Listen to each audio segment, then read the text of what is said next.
Hello, and welcome to the Soldier for Christ podcast. Today, we're going to talk about something that affects almost everyone I know: anxiety. That feeling that the water isn't just rising, it's already at your chin. We explore how these verses found in the Bible, written thousands of years ago, still hold the precise tactical advice we need to survive the 21st century. Have you ever noticed how the phrase, "don't worry," is perhaps the least helpful piece of advice in human history? Think about it. You're lying awake at 3 a.m. Your stomach is in a knot because your job is unstable, or a relationship is falling apart, or you're looking at your bank account, or, let's be honest, you just scrolled through the news for 20 minutes. The pressure is physical. Your heart rate is up. You feel completely alone, surrounded by invisible threats. Then a well-meaning friend says, "Hey, don't worry. It'll all work out." It doesn't help. In fact, it often makes it worse. Now you feel anxious and guilty for being anxious. It feels like a dismissal of your very real pain. We have a mental health crisis right now. Anxiety isn't just a mood. For many of us, it's the background noise of our lives. It's the constant ping of notifications, the pressure to perform, the fear of missing out, and the fear of everything collapsing. We feel like we are constantly treading water, trying to keep our heads above the surface, waiting for the current to sweep us away. Today, we are going to look at two verses that seem, at first glance, to offer that same unhelpful advice. Do not be anxious. But if we stop reading there, we miss the entire point. These texts aren't a command to suppress your feelings. They are an invitation into a radically different way of surviving the chaos. They aren't telling you to pretend the storm isn't real. They are giving you a flare gun and a life jacket. To understand how this works, we have to travel back in time. These words weren't written on a beach while sipping coffee. They were forged in absolute crises. Our first text is Philippians 4:6. It says, "Do not be anxious about anything, but in every situation, by prayer and petition, with thanksgiving, present your requests to God." This was written by a man named Paul. Paul was an intellectual, a powerhouse of the early Christian movement. He wrote this specific letter while he was in prison. We're not talking modern prison, we're talking a Roman dungeon, dark, cold, disease-ridden. He didn't know if he was going to be executed the next day. If anyone had a rational reason to be anxious about everything, it was Paul. He's writing to a tiny group of new believers in the city of Philippi. They were marginalized, they were poor, and they were facing persecution. They were terrified. Paul doesn't offer a platitude. He offers them an alternative output for their energy. Now, let's look at our second verse, which is much older. This is Isaiah 43:2. "When you pass through the waters, I will be with you. And when you pass through the rivers, they will not sweep over you. When you walk through the fire, you will not be burned. The flames will not set you ablaze." This context is even more dramatic.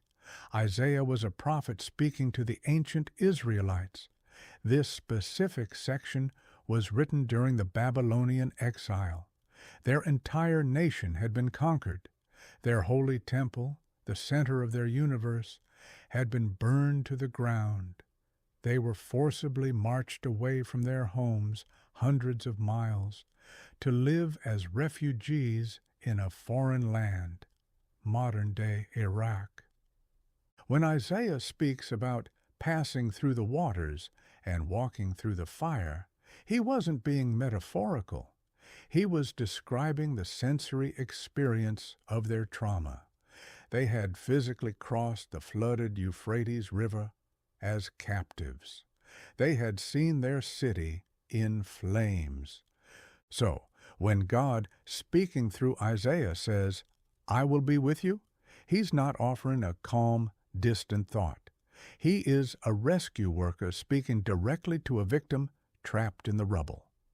Okay, so how do these extreme survival manuals help us when our waters are just being overwhelmed by our inbox or facing a tough performance review? Let's bridge the gap. Both texts, written centuries apart in two completely different crises, share a singular, radical solution: the management of perspective through presence. Paul, in that dungeon, uses a fascinating word in the original Greek for anxiety. It basically means to be pulled in different directions. Isn't that exactly how overwhelm feels? Your attention is pulled toward the failure of the past. Your fear is pulled toward the uncertainty of the future, and you are left completely paralyzed in the present. His advice: by prayer and petition, with thanksgiving, present your requests. Paul isn't giving them a magic spell. He is offering a psychological off-ramp. Prayer and petition are the release valve. Instead of internalizing the pressure, Paul says, take that specific anxiety, that exact scenario that is terrifying you, and name it. Give it to God. But the real trick is with thanksgiving. This sounds impossible when you're in a dungeon.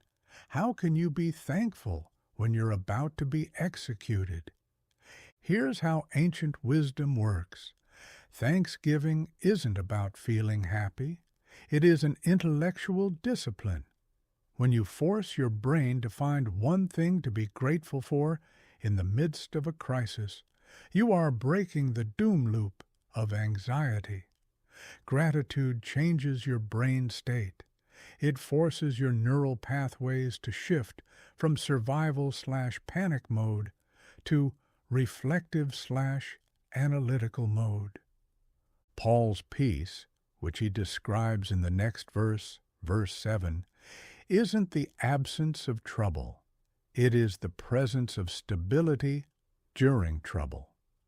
Isaiah provides the content of that gratitude. Why can Paul have peace? Because of the promise in Isaiah 43. When you pass through the waters, I, God, will be with you. Isaiah doesn't say, God will prevent you from facing difficult waters. God doesn't promise to build a bridge over the river or extinguish the fire before you get there. The text explicitly says, you will pass through them. This ancient wisdom tells us that suffering is a part of the human experience. Faith isn't an insurance policy against hardship, but the promise changes everything. The crisis is real, but your aloneness is not. You are not a solitary figure being swept away by impersonal forces. God is with you in the current. Now, we have to tackle the hardest part. If I'm a new listener, maybe a secular listener exploring this is where I hit the counter-argument. You read Isaiah 43:2. The flames will not set you ablaze. And a healthy dose of modern skepticism kicks in. You say, hold on, that's factually not true. Good, faithful people get burned all the time. They get cancer, they lose their jobs, they lose their children, they are swept away. If God is with them, why are they still suffering? This is the central tension of ancient scripture, and we must confront it. The mistake we make is reading this text as a physical guarantee, like a spiritual bulletproof vest. That's not what the Hebrew text is aiming at.